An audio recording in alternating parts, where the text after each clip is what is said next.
Good afternoon, everybody. Thank you for the opportunity to speak with you today, and thank you for coming. 1 year ago, I had the privilege to be here with you in Singapore for the inaugural HITBGSEC conference, and to present a research on extortion and cooperation in the zero-day market through the lens of game theory.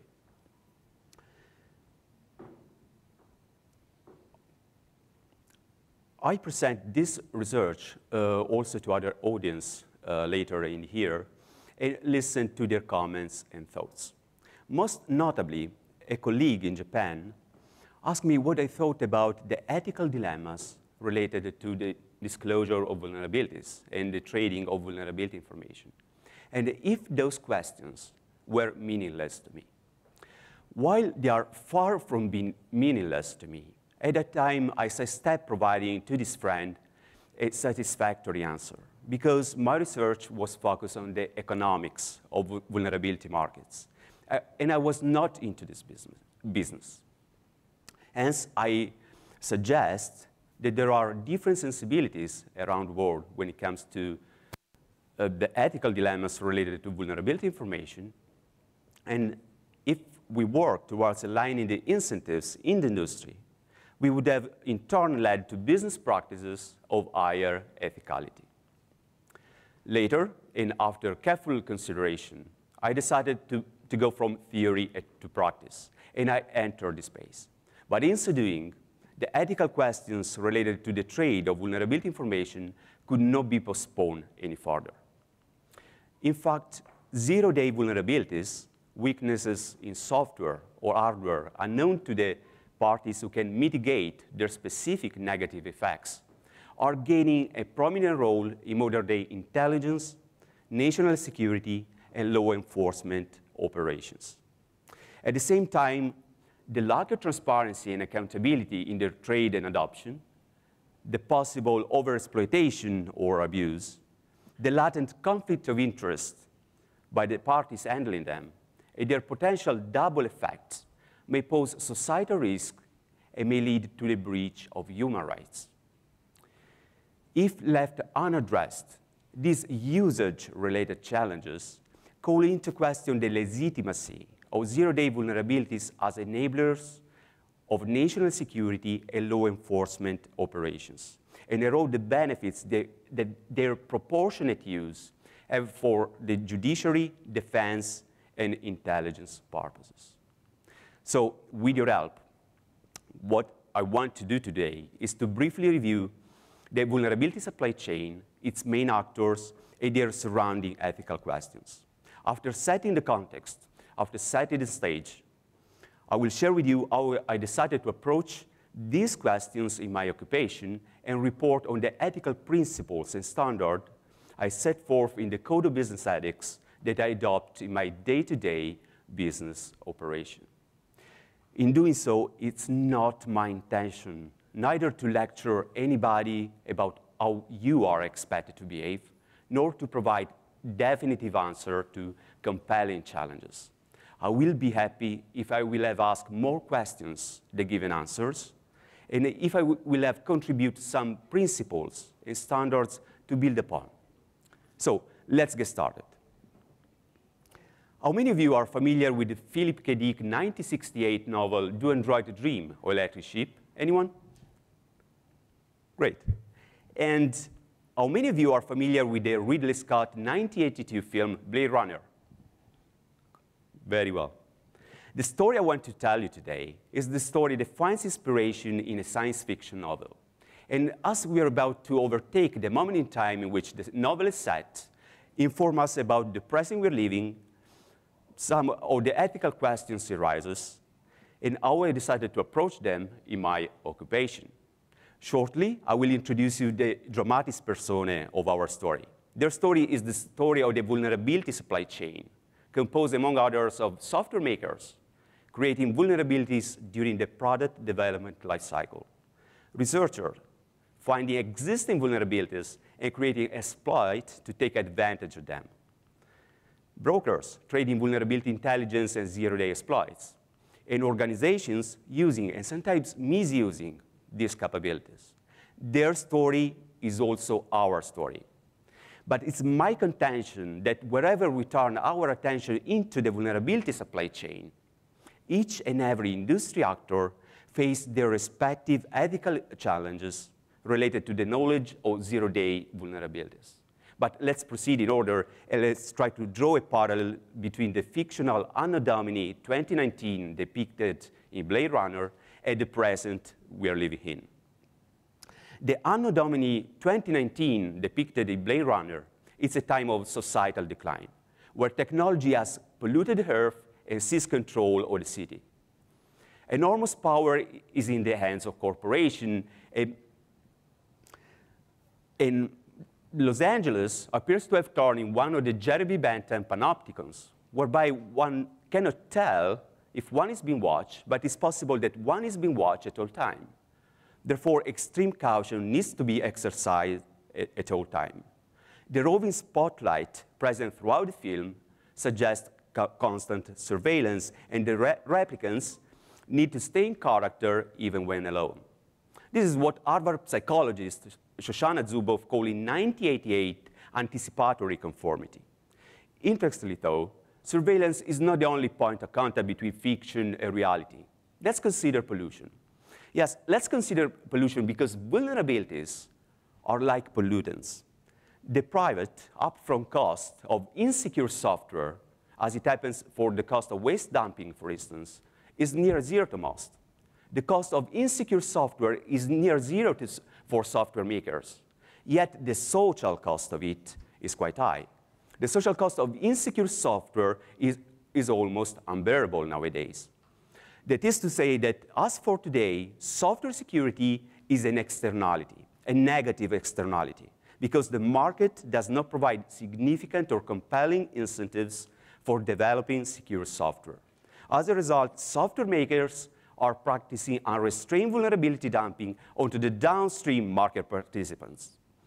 This comes as no surprise, because building security into our products is in stark contrast with the sheep then test paradigm or the don't worry, be crappy mantra advocated by entrepreneurs innovating the most. In an absence of a policy discouraging the unrestrained vulnerability dumping onto the downstream market participants, defenders are too busy mopping the floor in order to turn off the faucet. That is to say that the market participants, in doing patching, filtering, and protecting their system, will do little to stop the pollution that occurs upstream. Hence, poorly written, insecure software is not longer a technology issue. Poorly written, insecure software is a public policy issue. Software vulnerabilities leave consumers, business, national infrastructure, governments, and military vulnerable to attacks. Even worse, there's no such thing as a secure software, bug-free software, right? Every software of non-trivial complexity contains bugs. This means that we need to patch the software we entrust our business. We need to patch the software we rely upon.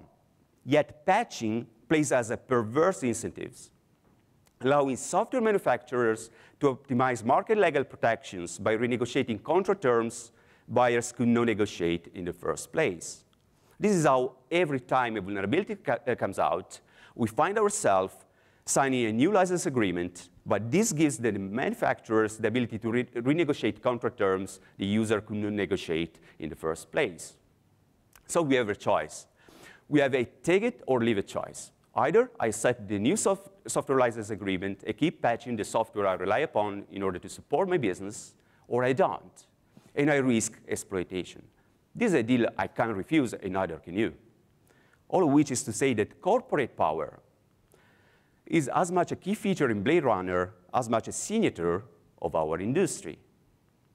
And finally, as a final note of color, the slogan chosen by the Shimata Dominguez Corporation, helping America into a new world, is remarkably similar to the slogan chosen by Donald Trump for his campaign, Make America Great Again. Right. So meet Rick Descartes. Rick Descartes is a selfish, self-involved, specialist plainclothes ex-police officer, or an officially sanctioned bounty hunter. who goes after renegade androids, also known as Andes. Here surely is where the parallel breaks down. Officially or tacitly sanctioned, but the bounty hunters in the information security industry are certainly not faced with retiring 6 escape Nexus 6 androids, but we are after pollutants done by software makers upstream. We write code in order to constructively prove the risks related to the existence of those vulnerabilities. Organizations, both in the government and the industry sector, demand the findings of this research to enable their security strategies, and various types of marketplaces compete with each other in order to win the preference of bounty hunters towards the vulnerability disclosure policy of choice. So as I said, wherever we turn our attention in the vulnerability supply chain, from software makers to researcher to government agency, all industry actors face their respective ethical challenges related to the vulnerabilities affecting network device and the knowledge of their existence. Therefore, I want to ask you, who holds the moral low ground? The ruthless malefactors profiting from yet another remote code execution vulnerability, or vendors practicing unrestrained vulnerability dumping onto the downstream market participants? Who are the ones that exploit us the most?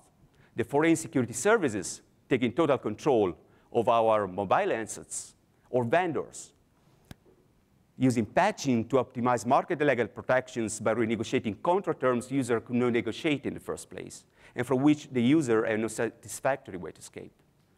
If our governments introduce trade controls to administer the export of intrusion software, should we demand software manufacturers to internalize the cost of insecure software that we import into our lives for reason of symmetry? Should we make them liable for the defects and flaws that allow the intrusion in the first place? With incomplete knowledge about the real world security system we rely upon in order to support our business, is it even ethical to refrain us from hunting vulnerabilities or to prevent others from doing likewise? So as already happened too many times in the past. And what should do a security researcher with a vulnerability when it gets found? Is full disclosure an acceptable course of action?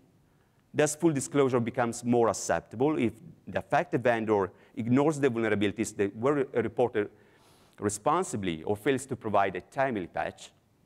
Does coordinated vulnerability disclosure provide a more ethically sound path to be taken? Does the same path remain morally preferable if one of the parties receive the vulnerability information from the coordinator prior to the public disclosure, use this information to exploit vulnerable entities, as already happened to Carnegie Mellon University at the US CERT under subpoena by the feds in order to disclose the vulnerability affecting Tor? Are bug bounty programs exploiting bounty hunters if they pay only a fraction of the real market value for the same research? What are fair terms here? I'd like to share with you a data point to inform your conclusion. From today and up to November 30th, Zeronomicon is paying $200,000 US for a remote code execution vulnerability on Microsoft Outlook on the web. Of course, the vulnerability needs to be exclusive and reliable. And I will not dig into the terms and conditions, but I refer you to the website if interested. Moving further, should bug hunters pretend to get paid if one party has not asked them to do their work? If the other party has not invited them to do their work? And what government security agency should do with vulnerabilities? Should they exploit them, or should they let everybody else mitigate them in the way they already do? Should they take advantage of those vulnerabilities to benefit a limited number of stakeholders? Or should they disclose them to all affected constituents? As the power inequity in the vulnerability equation to be balanced, with entities affected by vulnerabilities spread all around the world, how to inform the public? With vendors threatening legal action and supported by their significant financial resources, how to protect the security researcher? With our society growing more data intensive, how to oversee not only material and technology, but also knowledge? How do the attempts to strike a balance between scientific openness and national security redefine science-security relation?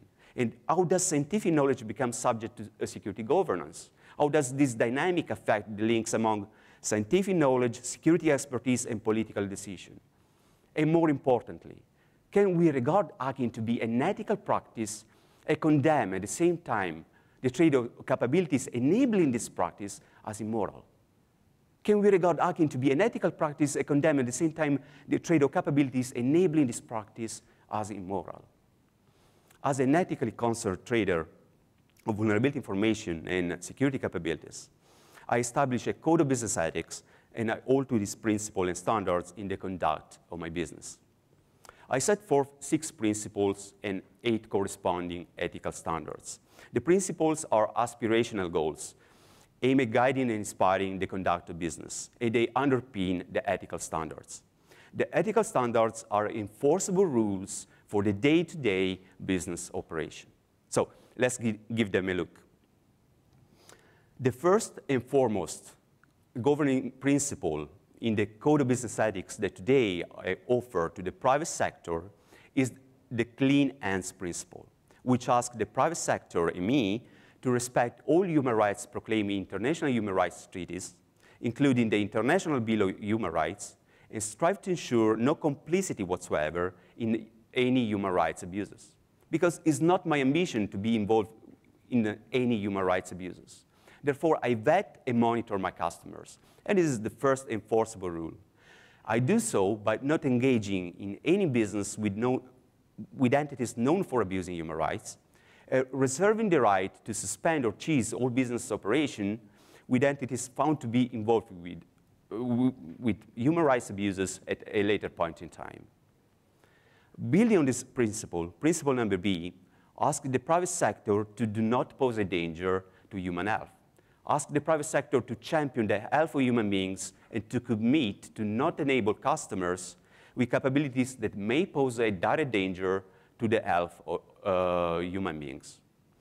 Therefore, we should not engage in any trade of capabilities that exploit vulnerabilities in medical devices or systems to which human life is entrusted, unless the vendor or the affected device or system is the acquiring entity, or the acquiring entity has been authorized by the vendor to be the recipient of the vulnerability disclosure process. Similarly, standard number 3, we shall never trade in stolen trade secrets and require our suppliers to certify that they have independently found the vulnerability and autonomously develop the related technology. Furthermore, we don't want them to be employed by the affected software makers. We don't want them to have received confidential information through disclosure by the same. All which is to say that I don't want the employee or software maker or the affected software maker to write themselves a new minivan tonight, right? Principle C is about avoiding conflict of interest. We should strive to benefit those we do business with, of course. And this applies at company level, employee, and contractors alike. In particular, the private sector should protect the value of the trade capabilities and specify the maximum number of times the same capability will be sold within a given time period, unless the same capability is intended for risk prevention purposes. Furthermore, we shall strive not to sell the vulnerability to one party and the technology to defend against the same vulnerability to another party that is likely to be the target or the first. Standard 5 is about controlling the intended and unintended use. And we should prohibit ourselves, our employee and contractors, to use information capabilities traded in the fulfillment of the service in order to pursue personal goals. Authorized personnel should use the vulnerability information only for testing and validation purposes, and more generally for research and development. And more generally, we should decouple in a very neat and strict way the research and development of those capabilities from computer network operation, and never confuse the two. Sure enough, we need to obey the law, all applicable law. Especially, we should comply with trade laws controlling where we can send our capabilities and services. and strive to meet all the criteria required to hold export licenses where applicable, and stay alert to change to the applicable export licensing system, which is not to say that trade controls are necessarily a good idea in this field, because we are facing usage-related challenges that should not be addressed with export control, in my humble opinion. Of course, confidentiality is of essence. Here, confidentiality needs to be understood as both the confidentiality of our business partners, as well as the confidentiality of the vulnerability information we exchange, receive from our suppliers, and provide to our customer. For this reason, I restrict access to the information and the intellectual property received from or provided to my business partners on a need-to-know basis, enforcing a principle of least privilege. And finally, there is a fallback mechanism. Finally, there is a default policy that the technologists among you will recognize as a default accept. And this principle is contributed by the doctrine or double effect. Essentially, what I'm doing here is to acknowledge that the capabilities I provide may be used within goods that, just like all information security tools, are inherently dual purpose and potentially dual use, and therefore may serve also military purposes, police investigation, and alike. The military use of the trade capabilities may have a double effect, an intended effect and a foreseen but genuinely unintended consequence. So while discouraging against harmful side effects or these capabilities, I accept to trade them as long as they are not in conflict with the other principles and standards set forth in the present Code of Ethics. Standard number 8 is about enforcing this principle. And it's pretty much it as far as my Code of Ethics goes. So concluding, today I'm honored to be back in Singapore with you. I'm reminded about the Russian-born Aliza Zinoyevna Rosenbaum, also known as Ayn Rand, who once remarked, every aspect of the Western culture needs a new code of ethics, a rational ethics as a precondition of rebirth. I feel similarly with regard to the debate surrounding vulnerabilities. Every aspect of the vulnerability supply chain needs a new code of ethics, a rational ethics as a precondition of rebirth.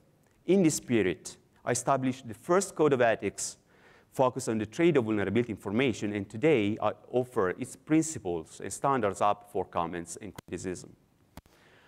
As noted by Earl Warrant, a jurist in the United States, in a civilized life, law floats in a sea of ethics. It's both my hope and wish that our reflection will inform policymakers. As recently remarked by Stephen Aftergood on Nature, expanding the scope of ethical deliberation over new technology may seem like a daunting prospect bound to impede innovation. Today, there's no doubt that I raise questions more quickly than they can be answered. But experience suggests that many such questions will be worth asking. I welcome all your thoughts. Thank you. Okay, so any questions from the floor? Any questions? Please feel free to. Interesting talk about code of ethics for the private sector. So my question is, I think majority of the private sector, whenever they have vulnerability that they found, researchers, they usually disclose it or make it public. However, do we have code of ethics for government that? Because most of the time, governments themselves or nation state, they actually do research about vulnerabilities and they keep it to themselves. And most of the time, they use it against others rather than just disclosing it to the public. So like, for example, the NSA leak, multiple 0 days were actually being leaked out. Stuxnet, Duku, Flame are all using 0 days based on government research and attacking another nation state country. So while I agree that code of ethics must be applied to private researchers or private companies, my question is, what do you think about the code of ethics that needs to be applied for government sectors as well?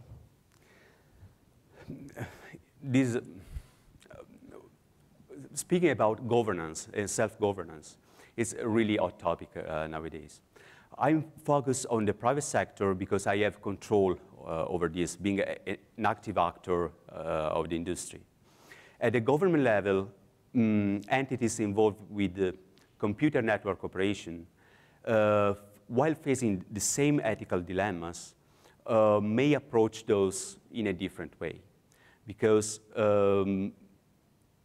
if we are speaking about computer network exploitation, we are speaking about espionage, essentially, which is not unlawful from the public international law perspective. So I'm not sure how they are going to approach these aspects. Differently for law enforcement activities, leveraging security capabilities for investigation purpose.